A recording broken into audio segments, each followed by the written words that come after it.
Mesdames et messieurs, je vous salue. Alors aujourd'hui, la question à laquelle nous allons répondre, c'est celle de savoir s'il est juste, n'est-ce pas, de réserver la succession d'un homme uniquement à ses enfants sans penser à la veuve, qui pourtant a contribué, n'est-ce pas, à la construction du patrimoine familial. Alors cette question m'a été posée par un auditeur qui m'a présenté la situation d'une famille dans laquelle, n'est-ce pas, la veuve a saisi le tribunal, la veuve qui était justement en conflit avec les enfants, a saisi le tribunal pour réclamer une part de la succession laissée par son mari.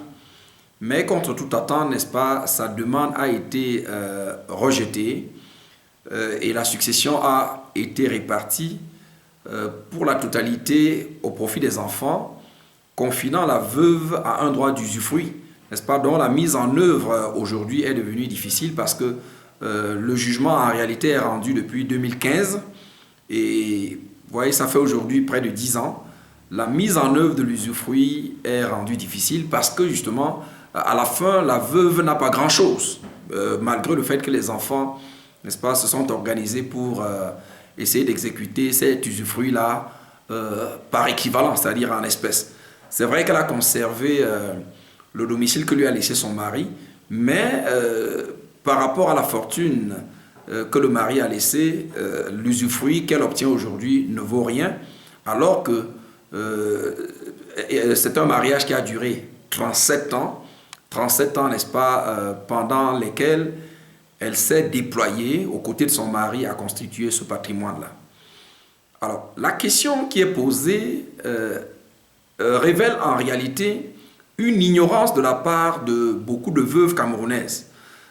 C'est qu'en réalité, on a tendance à croire que le patrimoine familial appartient uniquement à l'homme, alors que ce patrimoine en fait appartient conjointement ou bien de manière est une copropriété du couple. Ça veut dire que le patrimoine familial appartient et à l'homme et à la femme. Et lorsque l'homme meurt, normalement, ce n'est que la part de bien qui devrait lui revenir, qui devrait faire l'objet de succession. Et donc, le conseil que je voudrais donner aux veuves, c'est de penser, avant de s'intéresser à la succession de leur mari, de solliciter le règlement du régime matrimonial. Le régime matrimonial, c'est quoi? Le régime matrimonial, c'est l'ensemble des biens, ou du moins, ce sont les règles qui vont s'appliquer aux biens que le couple a pu obtenir. Et ce régime matrimonial est normalement déterminé avant la célébration du mariage par un autre document qu'on appelle le contrat de mariage. Donc il faut distinguer de l'acte de mariage. Et le contrat de mariage se fait avant le mariage devant le notaire. Et c'est dans le contrat de mariage que les époux doivent normalement choisir entre la séparation et la communauté des biens. Alors, c'est vrai que dans les mœurs camerounaises, il n'est pas habituel pour les couples, n'est-ce pas, de se marier en ayant signé un contrat de mariage. Parce que dans nos coutumes, parler des biens avant que le mariage ne soit scellé est mal perçu. Ça, en fait, ça donne l'impression que le conjoint qui pose le problème des biens est essentiellement intéressé par le matériel plutôt que par la volonté de construire véritablement une famille sur la base de l'affection, sur la base vraiment des rapports sentimentaux. Donc, cela fait que la plupart de nos ménages sont constitués sans contrat de mariage. Mais le défaut de contrat de mariage n'est pas un problème parce que lorsque les époux sont mariés sans avoir fait de contrat de mariage, le choix que vous faites devant l'officier d'état civil n'a aucune valeur parce que l'on mette séparation ou communauté des biens dans l'acte de mariage, cela n'a aucune valeur parce que le contrat de mariage ne doit résulter que d'un acte notarié qui est fait avant la célébration du mariage. Donc, lorsque vous avez donc porté séparation ou communauté dans l'acte de mariage, ce choix-là étant nul, cela renvoie à soumettre les époux au régime qui s'applique lorsqu'ils n'ont pas fait de contrat de mariage. Et d'après les dispositions du Code civil, les époux sont normalement soumis au régime de la communauté légale, qui met donc en commun, c'est-à-dire qui met sous la copropriété de l'homme et de la femme l'ensemble des meubles qu'ils ont eus avant et pendant le mariage et l'ensemble des immeubles qu'ils vont avoir depuis la célébration du mariage à titre onéreux, c'est-à-dire en dépensant de l'argent. Autrement dit, les seuls biens qui vont échapper à la communauté, ce sont les immeubles que les époux avaient en propre, n'est-ce pas, avant le mariage, et les immeubles qu'ils peuvent acquérir pendant le mariage à titre gratuit. Par exemple, les immeubles qu'ils peuvent obtenir par succession ou bien par donation. Mais en dehors de ces biens-là, l'ensemble du patrimoine est régi par la communauté et donc appartient à la fois à l'homme et à la femme. Donc, lorsque le mariage est dissous, il appartient à la veuve de demander prioritairement le règlement du régime matrimonial, qui va donc lui permettre de revendiquer en principe la moitié du patrimoine commun dont je viens de vous donner la consistance.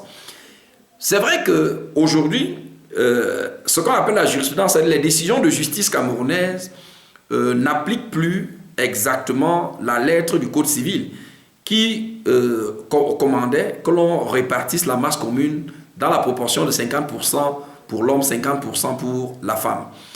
Parce que cela entraînait des injustices. On a constaté qu'il y avait des familles où l'essentiel du patrimoine avait été constitué par l'un seul, soit par la femme, soit par l'homme, et il était donc un peu injuste, n'est-ce pas, de donner à chacun 50%.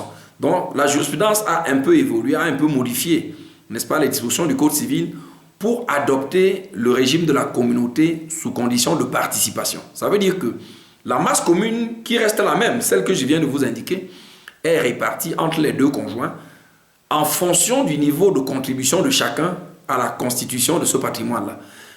Mais les veuves ne doivent pas avoir peur parce que même lorsque la femme ne travaille pas, même lorsqu'elle est restée à la maison, actuellement la tendance jurisprudentielle est de lui réserver au moins le quart du patrimoine conjugal. Parce qu'en restant à la maison, elle aide son mari à améliorer sa capacité d'épargne et donc, vous comprenez qu'elle a une contribution indirecte dans l'acquisition de tous les biens, n'est-ce pas, que l'homme va avoir, même s'il travaillait seul. Donc, en demandant prioritairement le règlement du régime matrimonial, cela permet à la veuve de s'en sortir déjà avec un patrimoine consistant. Et si ce patrimoine s'avère un tout petit peu amoindri, à ce moment-là, elle peut s'intéresser à la succession de l'homme pour demander sa part d'usufruit qui est généralement de 1/4. Donc, il ne faut pas que les veuves commettent l'erreur de croire que l'ensemble du patrimoine familial appartient uniquement à l'homme. Parce que même si l'homme était le seul pourvoyeur des revenus dans la maison, sa contribution n'est pas nulle. Et donc, elle a une part à revendiquer sur le patrimoine familial et cette part-là est minimalement de 1/4. Et si elle peut apporter la preuve que sa contribution est supérieure à 1/4, elle peut prétendre jusqu'à la moitié. Et ou alors, si elle établit que sa contribution était supérieure à celle de l'homme, elle peut également bénéficier de l'autre part qui aurait pu revenir à son mari, c'est-à-dire jusqu'aux 3/4. Dans tous les cas, vous comprenez que c'est la demande du règlement du régime matrimonial qui garantit à la veuve une part des biens qu'elle pourra donc avoir en propre et l'usufruit dont ne pourrait venir que s'ajouter pour lui permettre justement de garder un train de vie relativement constant par rapport à celui qu'elle avait du vivant de son mari. Donc, il ne faut pas que les veuves, n'est-ce pas, commettent encore ces erreurs-là.